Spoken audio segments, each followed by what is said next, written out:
I think like that's the most beautiful thing about our industry is that like it's literally an industry for humans by humans, you know. So it's the act of being hospitable, you know. That's like going back to, you know, the birth of humanity.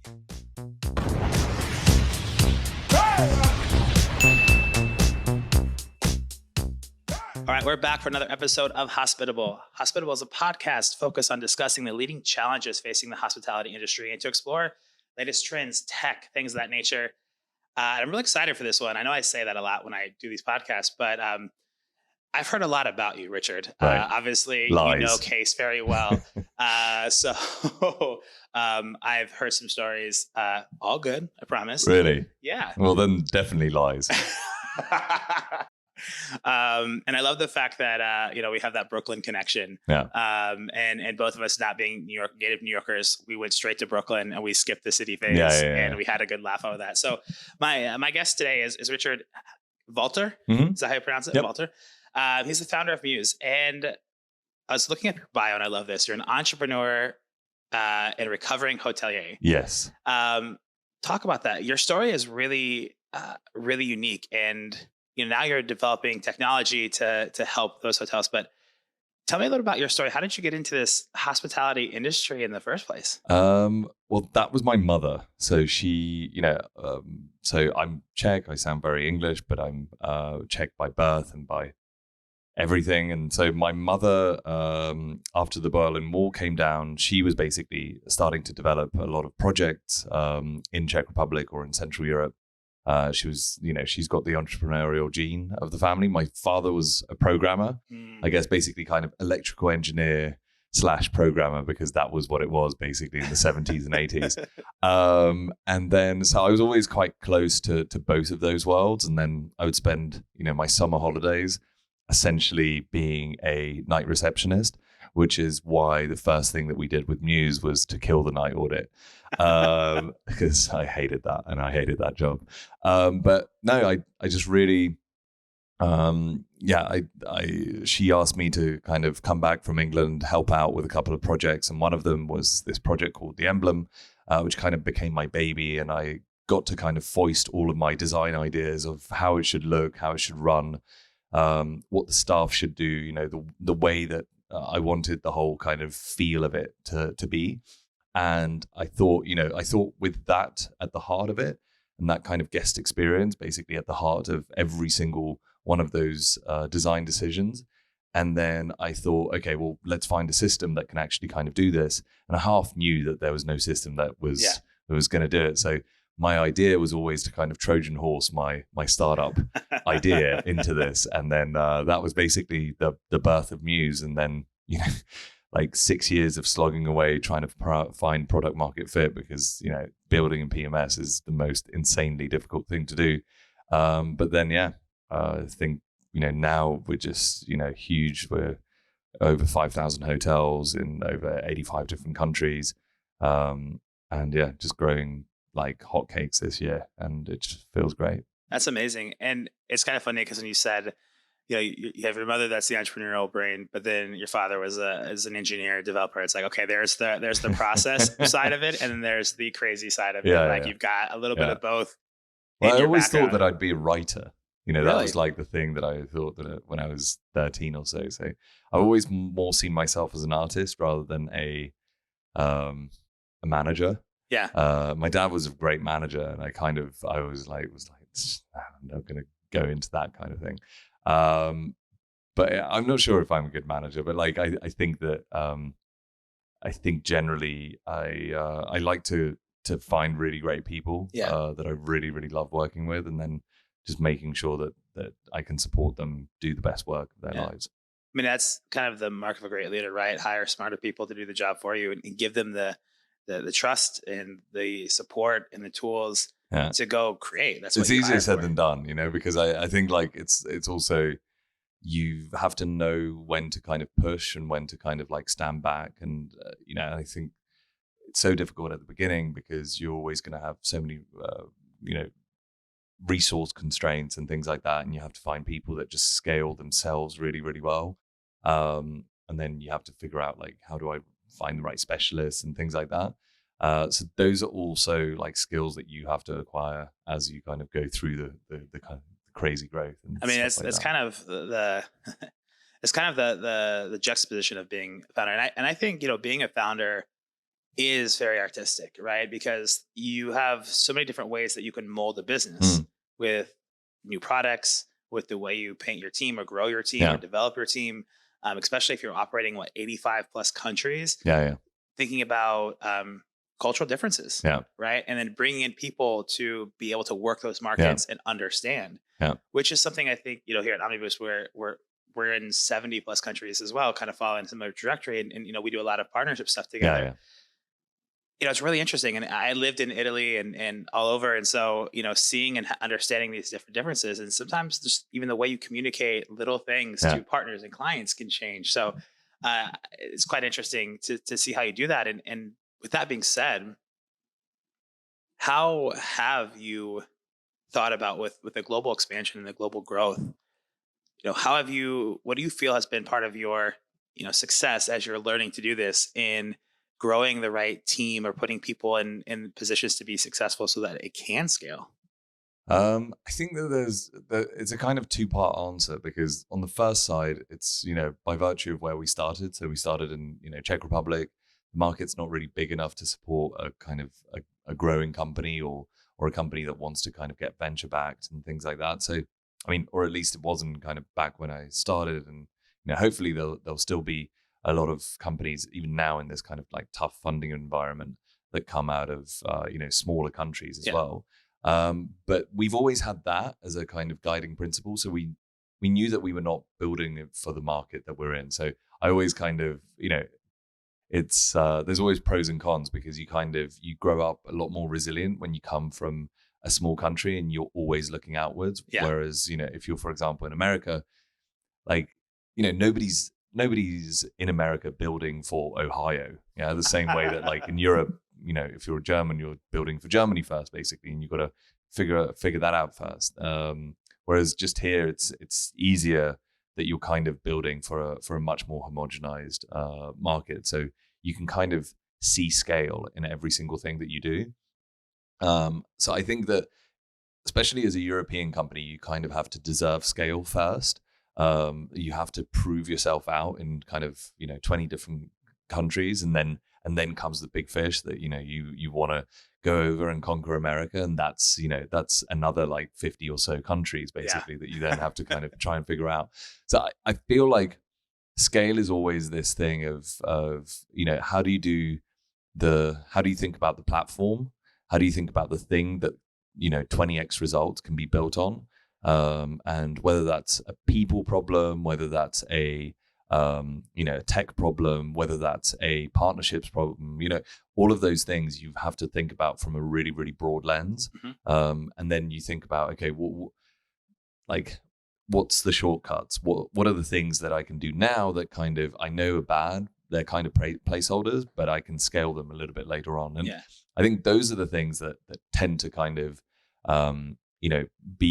be difficult to think about. And I think it's also the same thing if you're a hotelier. You think about, I think most hotels that buy us as a system, they're mostly kind of growth orientated, growth minded people.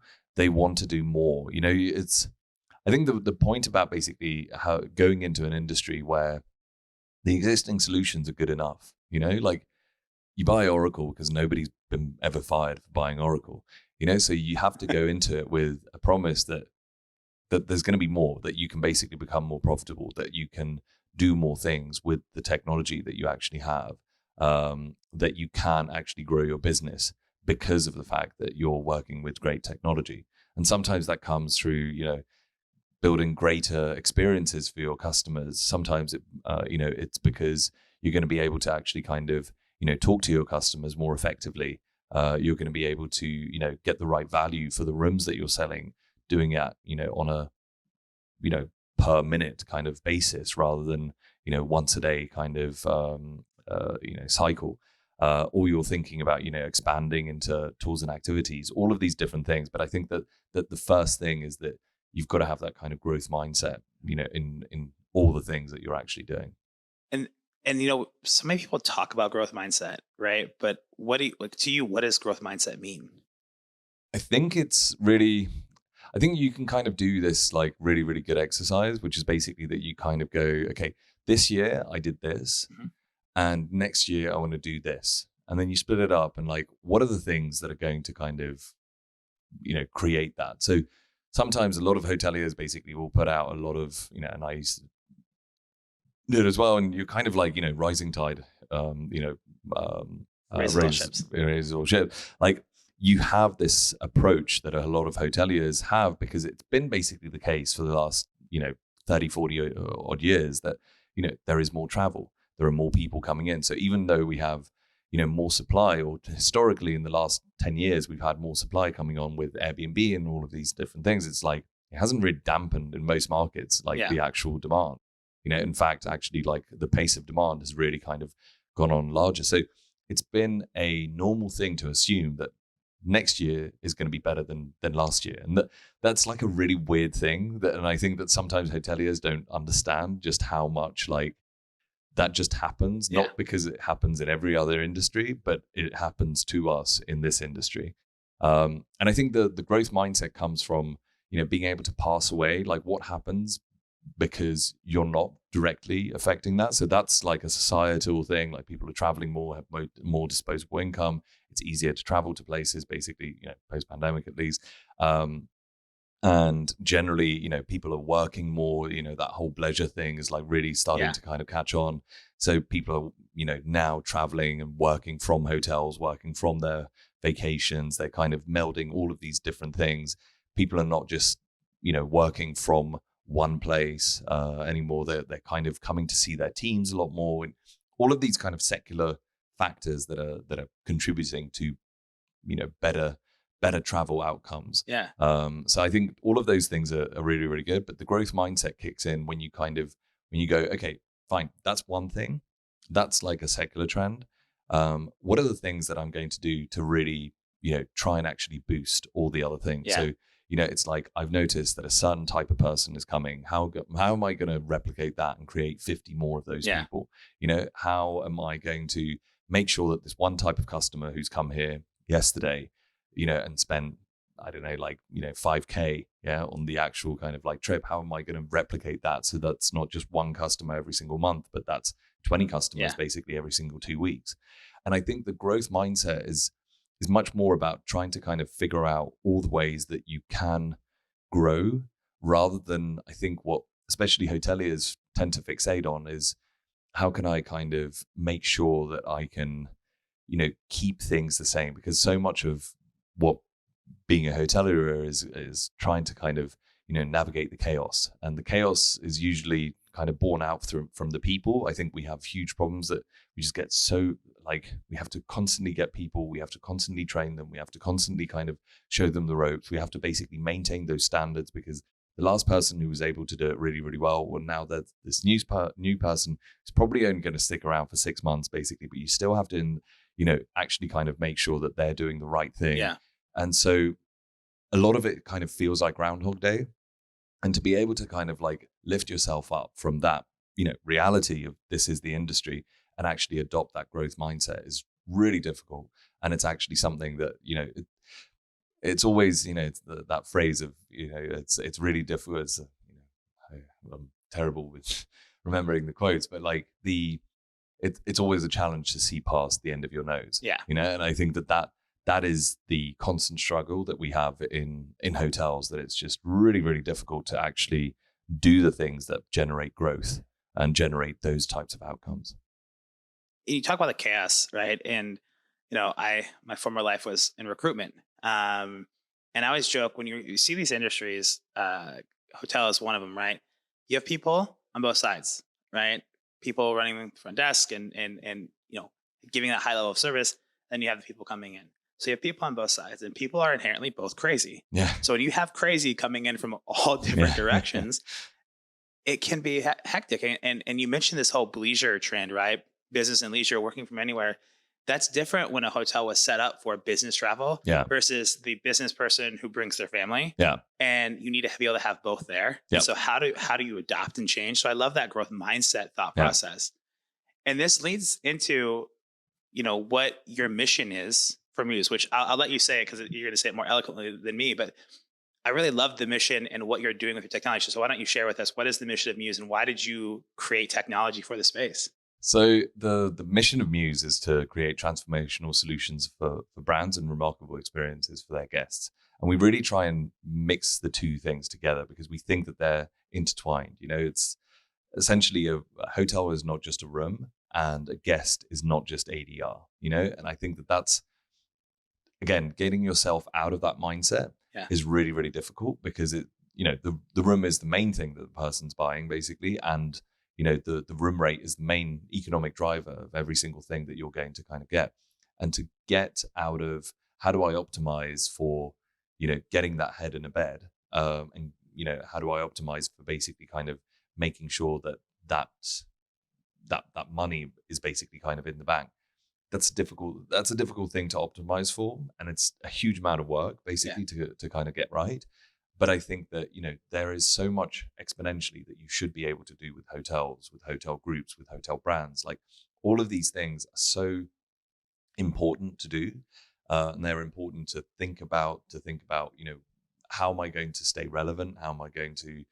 Because a lot of the times it's I think for the last 30 years it's you build a hotel in a good location and demand is something that happens to you, and you don't think about maximizing all of that, maximizing the real estate, maximizing all of these kind of different things, because you wake up next year and suddenly you get more people are coming to your hotel and you're like, wow, this is great, like it must be a vindication of the fact that I've done something right, so why don't I just keep doing the same thing? And so our mission is more from, on the one side, on the technology side, we really, really believe that you can make technology more human. You can make technology silent. We have this concept of user disengagement. We don't believe that people in hotels should be staring at a screen. And that seems kind of counterintuitive to a lot of people because they're like, well, but, I need to check them in. I need to do all of these kind of like different things. And when you say technology to most people, they're like, oh, kiosks, or, they think, oh, I'm going to, have to basically talk to a computer, or there's a robot, or there's a hologram, and that's how people think of technology. Whereas we think of it as like, no, make it silent, make the screen go away, and try and use technology, whether it's, AI, whether it's, so artificial intelligence, to make better decisions, basically, so that you don't have to kind of, read through huge reams of profile information, basically, in order to kind of go, okay, well, I think that this person, this is all correct, and they're coming from this country, and they like these kind of things. Maybe this is the thing that I should recommend to that person. It's just like, no, there's a super smart assistant that just basically goes like, actually, from all of this, whilst actually kind of working with you, talking to you, hotelier, we have together thought that this is the next best thing that you should do. And then thinking about, how does the technology serve that up? So that's why we believe that, the user interface should be so unbelievably simple. Yeah. Because you should only have to look at the screen for a second. Mm-hmm. It's why, for example, we have such a sparse use of color. When you, for example, like look at a lot of these systems, they kind of look like pride flags. Yeah. And the new version of the pride flags, it's just like you have like every single color, every single shape, every single thing. And you're like, what is the most important part of that? And that's why, for example, like in our system, it's mainly black and white, and we use color to accent things that you need to action. And you think about it basically from that perspective. So what we're trying to do is for you to look at a screen for the lowest amount of time possible. And there's, a huge amount of design basically that just goes into that, a huge amount of neuroscience that goes into it. And we really, really try and, do our best so that everyone can actually kind of really benefit from that. And the point about it is that happens on the front desk. Yeah. But we're really, really trying to do that at every single stage of the hotel. So this is why, for example, like we're launching a multi-property product so that somebody can look at their entire portfolio of hotels and go, okay, these are the three things that I need to concentrate on today. It's why, for example, we have reports that work on these kinds of different multi-property lenses, so that you can actually kind of like really, really start to see, okay, these are the things that are really going on in the hotel. These are the factors that are going to actually kind of move the needle. So for me, it's about user disengagement, user kind of being able to trust the technology, that it's actually just, a really, really good intern. It's kind of just bringing you like a notification, basically, because a notification is always better than a report. If you're having to like read reams of paper to actually see like what the information is behind it, and just like, that's not technology, doing its job. It's just an Excel sheet existing because it's an Excel sheet. Yeah. But you should be thinking about it basically as like, how do I make better decisions because of the technology? How do I make sure that I don't have to interact with the technology and I can actually kind of do my job? Because my job is not to analyze. Yeah. The computer's going to be better than that. It's actually to kind of do the next best action, which ultimately should lead to better customer experiences, basically all across. Yeah, you make a great point, and like technology is amazing, right? But it can be distracting, and we know that with all of us having cell phones that blow up notifications. I mean, even having an Apple Watch, right? Yeah. And while it's nice to have like the colors and those things that make it beautiful, it's great when the goal is to be on screen. When your goal is to provide a great service, I love that thought of keeping minimalistic and driving to that, and then using technology to help analyze and move things forward, so that hotels can do what they do best, and that's deliver exceptional customer service, make people feel welcome when they walk in. That's why sometimes Airbnb is kind of a fun thing to do, but sometimes you just want to go and walk in and know that you're going to be taken care of. It's going to be done for you. You're going to feel like you're at home. You get that at service, and then you have a bed to lay your head on, and know that you don't have to worry about everything else. Yeah. Especially when you're traveling, if you're in a country you've never been to or a stressful day, sometimes you just need that. Yeah. And it's you could tell when you have those experiences because you remember it. It's memorable. Yeah. And so I love that you talk about technology that, doesn't distract. And that is honestly one of the fun things that I love about the job that I get to do. I mean, here I am recording a podcast, working for a tech company, getting to talk about the customer experience because, we believe in giving time back to people, and everyone's like, oh, technology, time, you shouldn't use that as a selling point, but it's not just time. Yeah. What we want to give back is we want to allow humans to be their more creative self. Yeah. And I think our mission is so aligned on that. That's why it was so fun when I was reading and looking at it, I was like, holy shit, this is, what I mean? And I think in this industry, it's why this industry is such a beautiful thing. Yeah. Not even just hotels, but the whole hospitality. Yeah. I mean, hospitality as a whole is such a cool thing.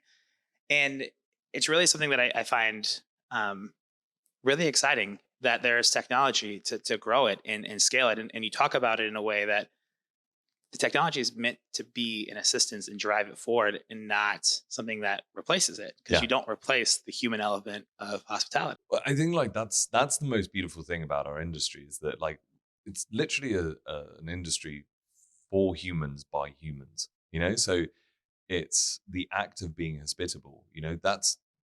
That's like going back to the birth of humanity. Yeah. It's essentially, and I don't want to get into like anthropology and things like that, but like the first exchanges of value that you see is people from another tribe going to a different tribe, and giving gifts. Mm-hmm. Yeah. And this kind of like ritual gift giving that sometimes really escalate. Yeah. But it's the idea that I think most of us have ingrained within us, this idea that you give a gift, and by giving that gift, the other party receives the obligation. And I think that that's really an evidence when you think about what you're doing when you're traveling, and when you're coming to a hotel. You're basically giving the gift of maybe your money, basically your presence, your all of those different things. It might be the data that you're carrying with you, that you're basically giving somebody access to your life but you expect something in return. You expect basically that somebody to take that money and give you a great bed. Yeah. You expect somebody to take that data and create a great experience based on that. but to also give you privacy, to also kind of give you dignity, to give you, a great home for just the day. And I think like it's different, right? If you're Mark Zuckerberg and you're building something in the metaverse, basically, then your thing is like, well, how can I make sure that this person doesn't need to eat because they basically like will keep as much of their time on screen? And, how do I get them to become a gamer who's going to actually kind of stay in that world for like 90% of their day? Yeah. For us, it's like the complete opposite. Yeah. We're basically like, how do we make sure that nobody, like not just the guest, that has to like fill out like a really, really like infuriatingly like complicated form, because paper is also an interface. And I think sometimes hotels forget that. They're like, like paper is not technology because it comes out of a printer. It's like, it's also technology. It's just like somebody then has to like make, somebody has to read it, somebody has to analyze it, somebody has to like write down all the different kind of things with it. And I think that it should be so much less about those types of experiences and more about the experience of, a guest and a host. Like if I could think about my perfect hotel, I'd basically almost want a 1-to-1, guest to host ratio. Yeah, because everyone's going to be so unique. Everyone's going to be so different. And, thinking about that kind of business model, how do you make sure that like, you have 800 people coming in and you have 800 people to serve them? Thinking about like, well, because we run a lot of these kind of thought experiments where we think about, what's the ideal trip or what's the ideal way to kind of like look after people? What's the way to scale that? What's the way to kind of to actually make it real?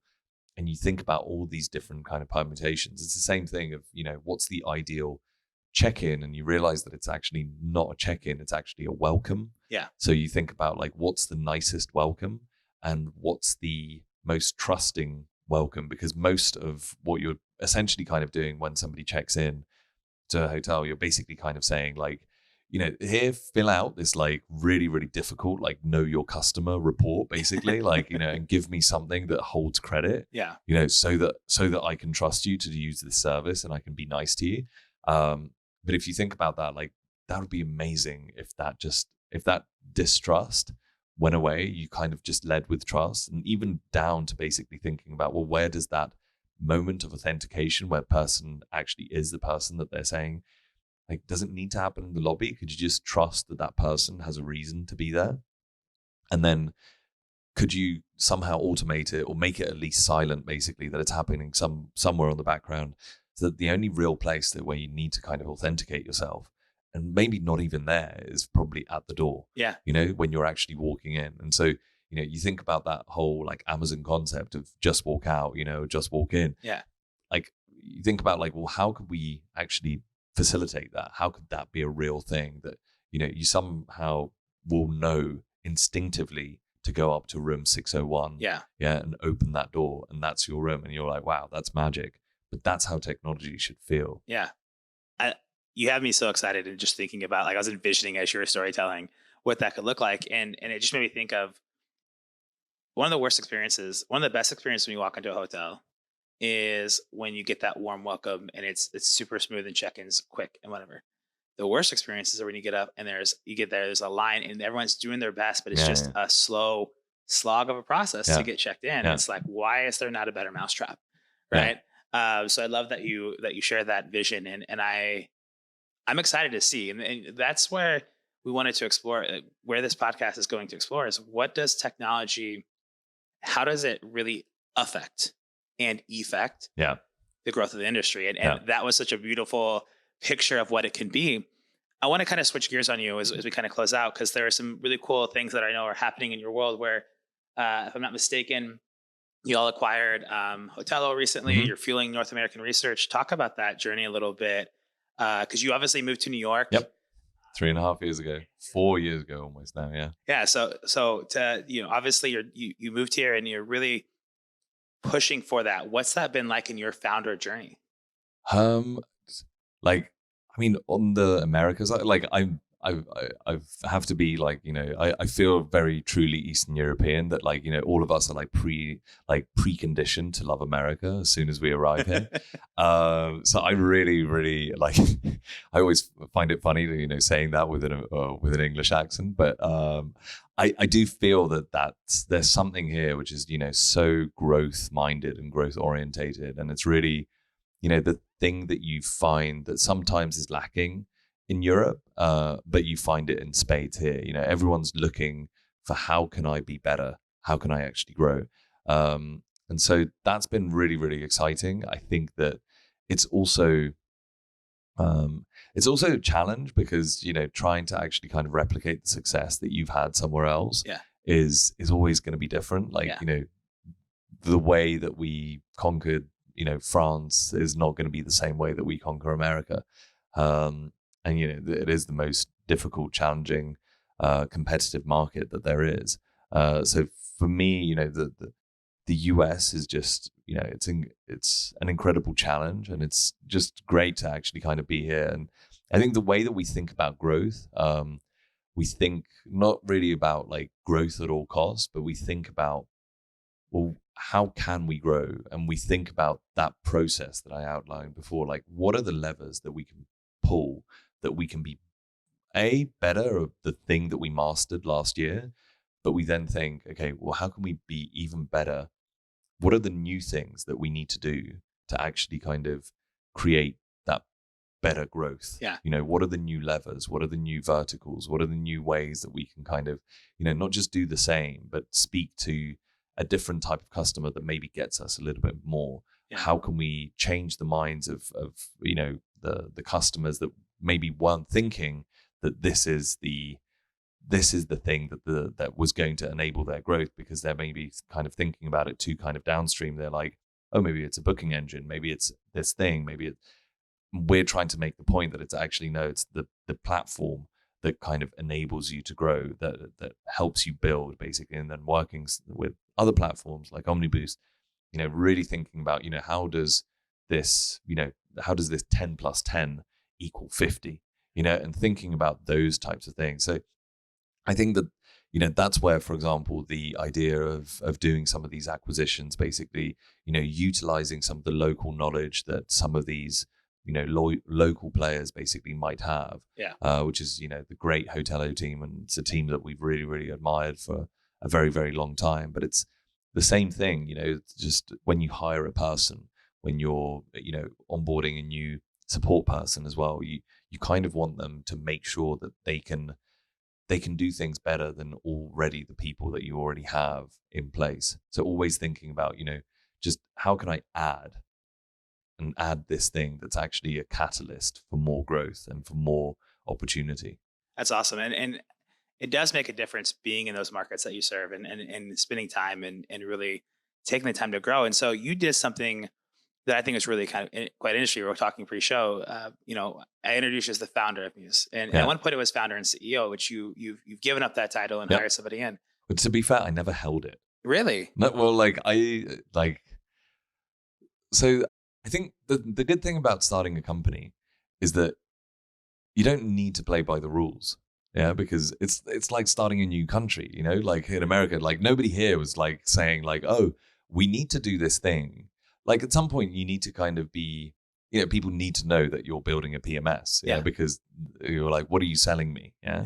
And it's like, well, I'm selling you a tool that helps run your hotel in an executive, PMS, right? And you're like, yeah, fine, PMS. Like it's more than that. It's an engine for growth, but they're like, but it's a PMS. Yeah. And I think this is the same kind of thing. I think that, as a founder, you think about, when you were talking about, how do you put these things together? I've always actually kind of thought about the analogy of building a company to actually a film producer. And I always, especially those kind of the older film producers, basically, that were kind of part producers, part directors, basically, or if you kind of thought about them as kind of creative executives. Yeah. And I always thought that was, when I think about like great directors like Billy Wilder and all of those, basically, that are able to kind of inject themselves in all of the different kind of processes.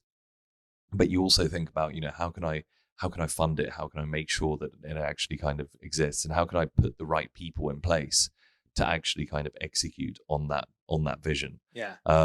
So that was my particular kind of journey. I think that I don't feel like I've actually kind of given up any responsibilities that I have for the company. I'm just like really, really cognizant of where my strengths lie, and my strengths are not in running day-to-day operations with people, basically. I think it's mainly about, thinking about what types of things could I work on with the people that we've hired that are going to 10x the growth. And that's what I'm good at, passionate about. And that's the company that I've built around myself. Well, I love that. I mean, coming back to being an artist, right? That visionary artist, the creative direction, it's such a cool, I'm kind of at a loss. Like, it's such a cool way to think about that, right? And the fact of the matter is that where you excel in growing the business and being the visionary, as well as selling the business, as well as doing this, and this. But you also know where to get out of your own way. And that is something I think, having worked with over 500 founders and entrepreneurs in the last few years, really freaking hard to do. Yeah. Right? Especially when it's your like, baby, you're building it, right? Yeah, exactly. Well, but I think that's the thing. Like, it's that, if you want to go fast, like, go yourself. If you want to go far, you've got to do it through others. And I think that for me is just a general mindset that I have, mainly because I know that I'm so crap at so many things. Yeah. And like, I'm really bad at so many things. And I think that helps me. I hate this kind of like founder worship that sometimes people, when they look at companies that they kind of like look at like, oh, who's the most important person? Well, it's the person who, started it or has the idea. It's like, well, not really, because every single time you take somebody new, it's the same way that, for example, like, when you take an investor and stuff like that, you're diluting that one thing, you're hopefully making the whole pie bigger.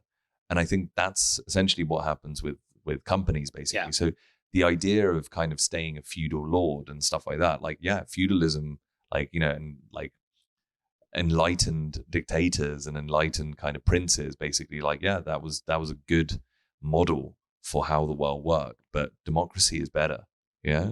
Capitalism is better. Like the idea of fusing those two things, basically, and trying to kind of work it in, and then having, spiky, intelligent, leaders that can take so many of these different parts of the organization, so that it isn't just about, you being a man mountain yourself, but you can kind of create this entire crown and entire kind of topography of just great, forward bearing kind of, juggernauts, basically, and just somehow hope to kind of, be relevant to all of them, basically.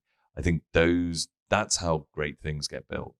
I couldn't agree more. I mean, that's, there's a book I recommend a lot to people, especially founders, is, The Hard Thing About Hard Things in Horowitz. Sometimes the people that were there to take you 0 to 1 aren't the same that take you to 5 or 10, but sometimes they are. Sometimes you're that person that takes you from 0 to 1, and then you have to realize, I need to step out so that this can grow. And that's growth mindset, right? We've talked, this whole kind of theme of the episode is growth mindset, and how do we use technology for hoteliers to grow? Yeah. And then thinking about that as a core DNA of who you are is, I mean, Mews has been growing like crazy. I mean, one of the things I was going to say is, I think on your LinkedIn, you have like, we're hiring, have you applied yet? Why haven't you applied? I think is the question. You're like, why haven't you applied yet? Like, it's so cool. And when you have that vision and growth mindset, and you see the things that are doing it, it's building a better rocket ship, and you're taking people to the moon. It's amazing to hear. So I know that, I could talk to you for hours and hours, and I know that you got places to be. So I appreciate you stopping by. It's great to have you in New York City. No, it's great to be here. Like, thank you so much for inviting me. Yeah, I would love it, and having you in the office. And this is Belsham, which is where my journey with OmniBoost started. Meeting those guys through the Benelux Catalyst program. So it's kind of fun to be able to record here and have people in local to be able to talk through. So thank you for being a part of the podcast. We're excited. For our listeners out there, how do they how can they get in touch with you, follow more about your journey, apply to Mews if you haven't already? Where do they find you? I think they can apply on www.mews.com. They can email me at richard@mews.com. I try and get through my emails every single day, but it's incredibly difficult. Or they can just ping me on LinkedIn or something like that. Like I again, try and respond within, a month or something like that. Yeah, I within a feel like reasonable amount of LinkedIn time, is right? kind of difficult because you have to kind of go through like all the people that are basically offering you outsourced services. Yeah. In Clear the spam out of it else. first.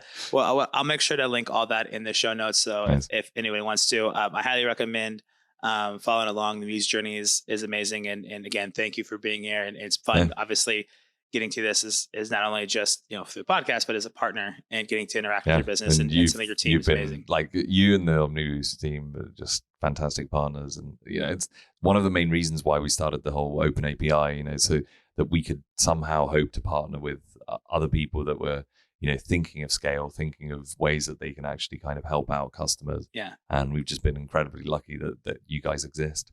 Oh, I appreciate that, and I have a feeling that there is more amazing innovation that's going to happen in this space soon, quicker than people think, and I can't wait to be a part of that. And hopefully have you back on the pod and some time down the road where we're talking about some of those fun things. Well, we should probably do it in 6 months time when there's the world of AI. Yeah, and that's going to be really, really cool because I think we're on the second part of that chessboard, so things just get much quicker from here on in. Yeah. I can't wait. Richard, once again, thank you, my friend. Appreciate you. Thank you.